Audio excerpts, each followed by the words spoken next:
Hello guys and welcome back to my Orchid channel. I hope you're having a wonderful day today. Outside there's really a snow landscape and we've been having a cold season for a while now, I think a week or two, so snow this time is staying. Oh, here's a true sign of what the weather really looks like in Sweden today. It's cold and it's windy and it's hitting my face like needles. Yeah, it's really cold and windy today. Look at all the snow.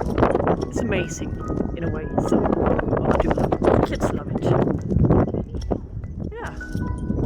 And my dog loves it as well, so wow.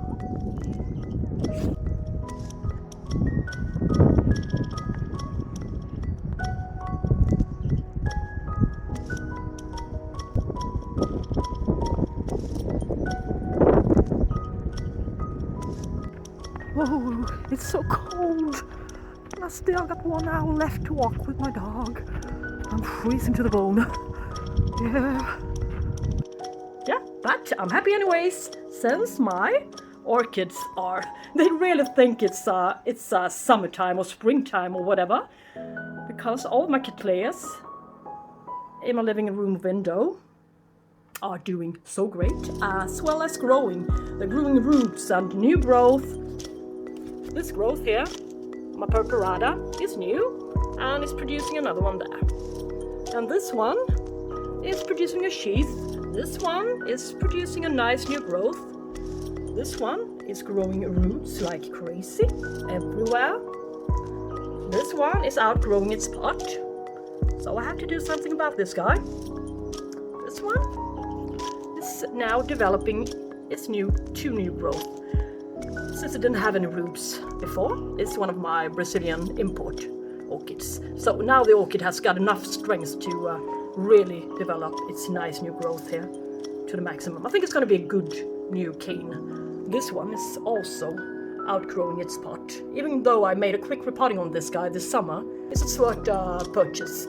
And I made a video of me quick repotting this guy from Blc media in a smaller pot to Blc media in a larger pot, and well, I didn't upload that video. I thought it was too uninteresting for you to see that.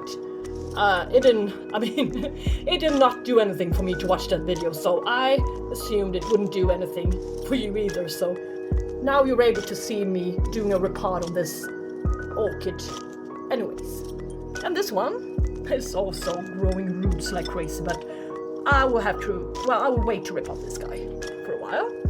This one has got a nice new growth here on the side. And this one has been growing on nicely. It's got a sheath on its latest growth and some new roots. As well as this one in the corner, which you can hardly see, but it's also producing some new roots. So my Cattleyas, my large Cattleyas that are sitting in this window, the largest ones, they really do think it's springtime, so I will have to repot 2 of them for you today. So now I moved them to my kitchen, my normal repotting area in my little apartment. Not much to choose from, but you've seen these 2 orchids before. This one is my Blc Mystic Isle, and the variation is Chameleo, but it doesn't say on the tag, but it said on the web shop. So yeah, I don't know what the difference are between them, but I like this one. It's a lovely one. I think it's a little bit green, one of those green beautiful orchids, green and yellow orchids that I love so much. I bought this from Schwerter, and I can make a link to the actual haul this summer, and I got it in pure bark, and I was so happy with sitting in bark media then. Pot was a little bit too small for it, so I just took the plant out of the pot, add the orchid to a larger pot, and add a little bit of Blc media to it, and I did so. And look what happened. Now it's about 6 months later, and you can see it's outgrowing the pot, and where are the roots supposed to go? It doesn't have any space, and even more important, where's the new growth going to be? I mean, this one is going to put out a new growth in a couple of months, I guess. So since it's nicely developed, and it's almost mature, this growth, this cane. And it's the size of its previous one, so yeah, it's doing great, and it likes it here. So it was rapidly adjusted to my environment and my climate, so to speak, here. And well, enough talk about that. Where's the new growth going to be? There's an eye here already, so I have to take it out of this pot, and well, I think this one is going to be easy, but we'll see. It's been sitting in water for a while with some extra nutrients to it, so it will be filled with nutrients if it goes downhill after I repotted it. But I don't think so. But this one, I'm not so sure. This orchid is from Lucke. I think it's my first Lucke orchid haul I ever made. It's my BC, or to say RLC, Giselle B, and it's a good size orchid, as you can see. But look what's happening here. It's also outgrowing its pot. Well, at least its roots are going down into the pot, but not for long. And yeah, it's the same growing stage as the other one. I mean, the newest growth is the size of the previous ones, so it really did acclimatize quick enough in my environment, this one as well. But I need to switch pot. But I did not do anything with this guy. It arrived in this ugly plastic brown pot and this media, the very same media, bark media. So it will be easily adjusted to its new media, but I would like them to sit in clay pots instead. I think I just start with my Mystic Isles from Schwerter. And I think it's pot bound a little bit.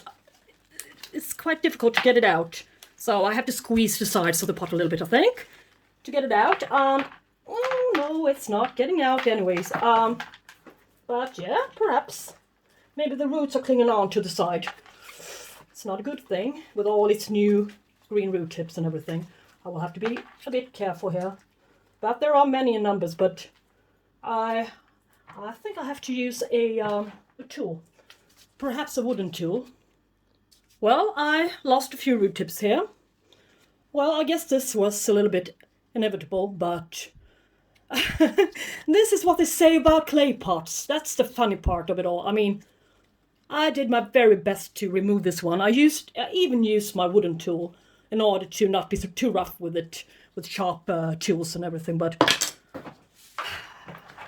I can still say never mind, since it's got branching root tips all over the place in this pot. 3 or 4 green root tips won't make a difference to the whole orchid's health. So, what to do with this guy now? Let's see. The roots, all of the roots are sturdy, and so what will I do? Well, I would just perhaps cut away a little bit of the roots that I can find, that I can feel are dead. But the rest, I'm going to leave this ball of roots intact as much as I can. But this one had quite a lot of roots on the surface that wasn't in the pot when I got it. So I think it's okay. I can leave this bark media since it's quite, the pieces aren't broken down yet. So I would just leave this guy like this. Okay? But this one. Now let's see if it's got any roots. If the roots are dead, this Lucke orchid, or if I'm wrong. But yeah, you can see a few branching root tips here, or not branching, but alive root tips down here. I will rinse her and cut away all the dead roots. You wouldn't want to see me doing that, I think. So I will just get back when I'm done. So the roots weren't so bad.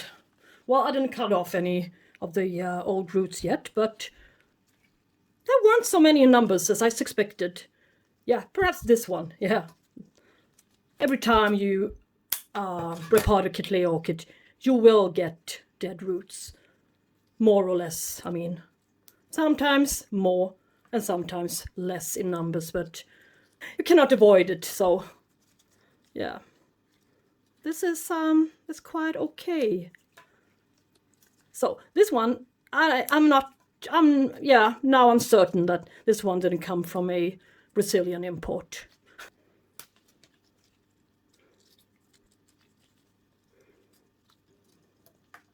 I think it's easy just to feel feel the roots. And use only my hands here sometimes. But I think we're almost done here. Yeah, now it's time for the repotting. Well, I prepared a little bit of media for them. I have had a little bit of leftover media, mixed media, from a previous repotting I made. This is charcoal, medium-sized bark, pumice, and perhaps some lacquer beams. I'm not sure. So I'm going to use this one. But it's not going to be enough. So I also rinsed a little bit of new pumice. As well as I pre-watered. No, I placed this Schwerter, lovely Schwerter orchid in 1 to 2 centimeter bark into some water. And I've been letting this sit in water for during the night. Yeah. So these are really, really sturdy. And they're not water retentive at all. So it takes forever for this bark to be water retentive. So if you pot orchids up with this beautiful Schwerter potting media bark, it really takes forever. You have to water the orchid, water and water and water the orchid, and the orchid is going to be dehydrated. So that's why I did this. But I have a plan, you know. And I also placed 2 different sizes of clay pots in water, and they've been sitting there for 24 hours. This size is quite a large one, isn't it? As well as this size, but well, this one I'm not going to show that it's going to be appropriate, but for these 2 orchids, but we shall see. So, as I always do, place this one, the smallest one, the one with a smaller root system, into this one. All right, and let's see what happens. There's going to be enough room for 2 more growth here, 2 or 3. So that's about what I want. I would like it to sit here for at least 2 years and not having to repot it for 2 years. All right, and yeah, more preferable 3 years, but maybe. But it's a quite large pot and it's going to keep the moisture a little bit longer, but not long enough. So that's why I'm going to add quite a lot of pumice to this media. And when it's finally time to repot this one again, I would just separate the pumice from the bark. The bark media is going to float, I figure. And I'm going to separate them and reuse the pumice. Because it's not cheap with pumice. I mean, it's almost 9. I think I gave, well, 7 euro for 4 liters, I think. Yeah, 4 liters. And I'm also using this one from Sweden, because that's where I live. Pimpsten, it's pumice, and it's 4 liters. So, yeah, I got it from Blomsterlandet. It's the only ones that have it, I think, so far. But I will just have to cut away the old stripes here, I think. It's going to be in my way when I repot it. And these I can reuse this, guys, because I'm going to have to stake that little bit wobbly new growth up. Well, perhaps, yeah, this one can also stay. So, all right, what to do now? I'm planning on putting a little bit of lacquer beams to the bottom, but you can see it's a really large hole down there. But I also got really large lacquer beams. So, well, they're not falling out, so that's great. All right, now I'm gonna mix the media up with a little bit more pumice than it's already got inside here in this mixture. So, media there, a couple of handfuls of pumice. Right. And some more media. Bark. Because these 2 guys have been sitting in plastic pots. The moisture stayed a little bit longer, so it needs this moisture as well. So let's see. Yeah, place it a little bit lower down. Okay, that's going to make this pot a little bit more shallow and make it a little bit smaller. But I would like the roots to go down as I usually want. I heard that before. Now I've been rambling about in my videos, my previous videos. Talking and talking. Oh yeah.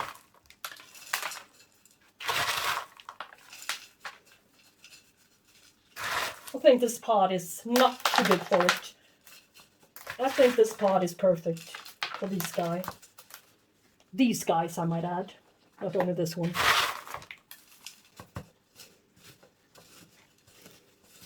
And press it down a little bit. And since I'm out of... Where is it? I'm out of sticks. I have to reuse these old ones, unfortunately. But I will have to shift them when I buy some new ones. All right. Let's see what I've been doing last time. I have been sticking these up in order to make it look a little bit more tidy and upright, I think. As well as I stake the newest cane, the previous cane up here. So I might as well do that again. Of course, I will. And tighten the stripes a little bit. But now I have the latest one. This one is for knitting. I found it outside my house when I was walking my dog. And it's plastic, at least. Well, it will have to do for now until I get another one. Alrighty.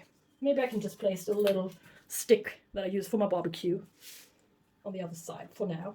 But, well, I will have to, tidy this one up a little bit more later on.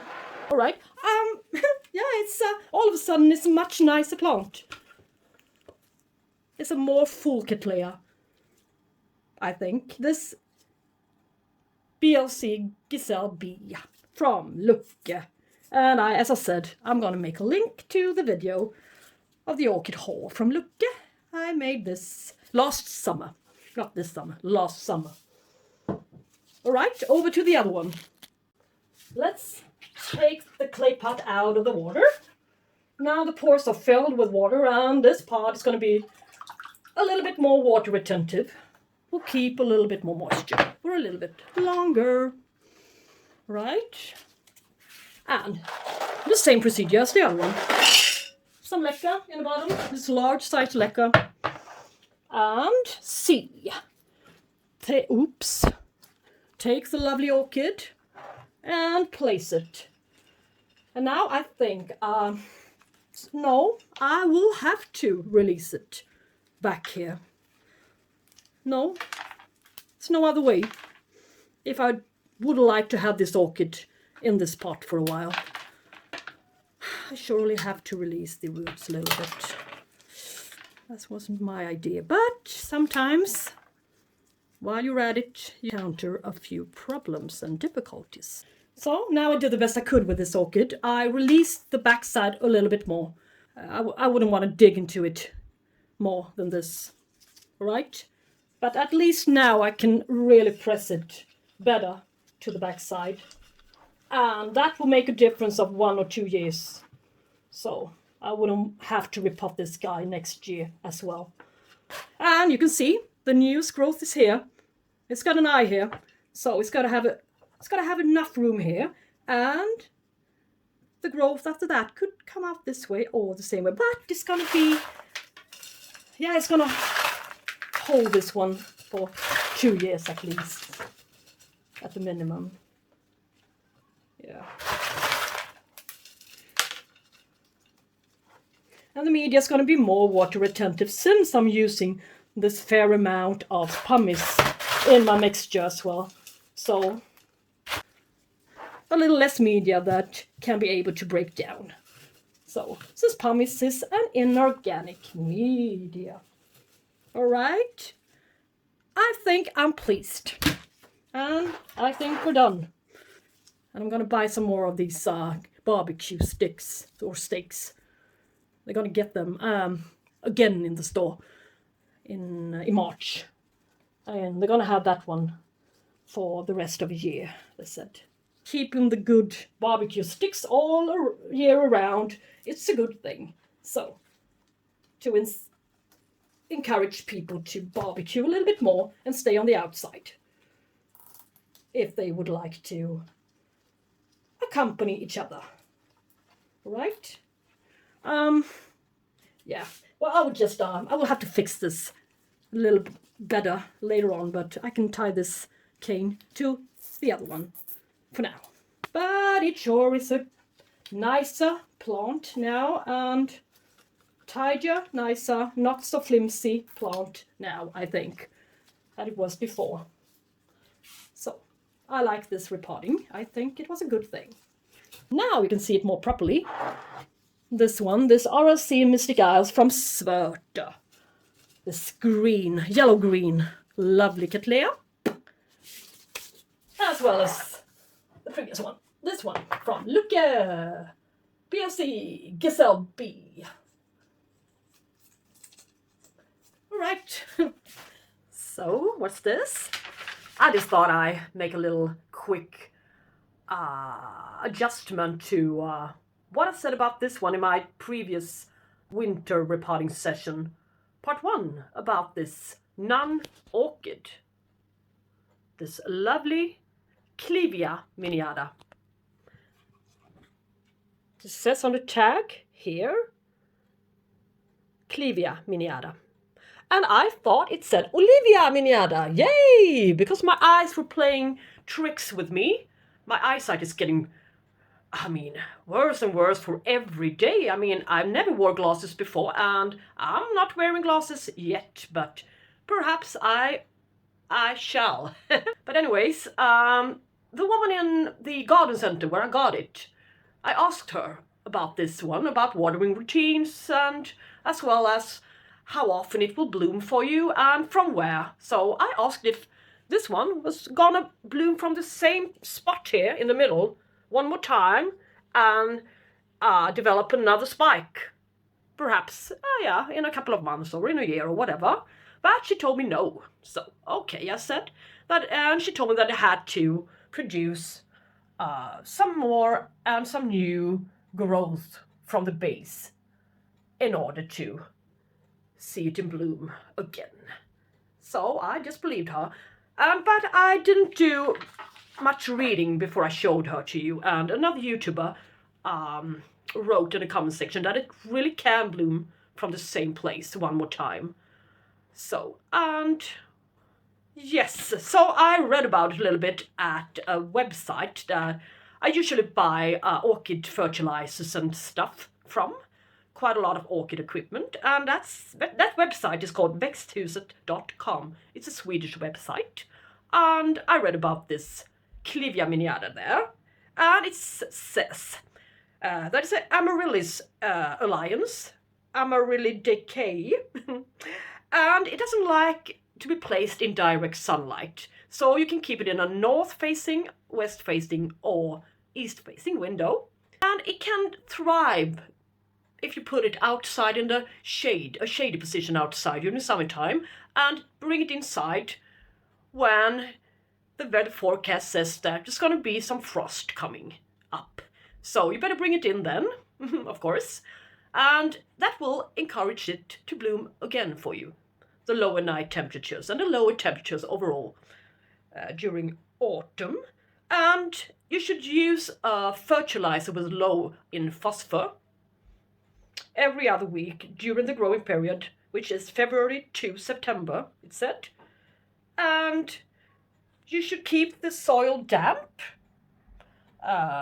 from spring to autumn and reduce the water as well as fertilizer during the winter time, or winter period. And it blooms in spring, but I think it's February, so I don't know. But, well, this is spring perhaps, no. It usually blooms in spring. And yeah, and it likes its roots to be cozy. So you should keep it in a quite small container, a small pot. And you can also reuse the old one. You don't have to upsize the pot too much, because it likes to have its roots cozy. And here you can see a root. It's a quite fat and sturdy root that's coming up here from out of space. It just popped up, I don't know. Well, so perhaps it's starting to outgrow it, or perhaps it needs a repot in June, July, or such. And it needs a well-drained soil, and the soil should be a little bit sour, a little bit lower pH to the soil. So you can use rhododendron soil, which can provide it from start, but you can also use regular houseplant soil mixed with some perhaps coconut husk fiber or such to lower the pH. So that was the information I read at the website växthuset.com, and I really hope that is the correct information. But this one comes in many varieties and with leaves with strikes on them, as well as flowers. The flowers comes in many variations and many color combinations, so yeah, this one, I could be a real fan of these guys, I think. They're really lovely, and it's got a slight scent to it, a lovely scent to it as well. Yes. Yeah, thank you so much for watching this time as well, and as following my channel. So take care and have a good day. Bye bye.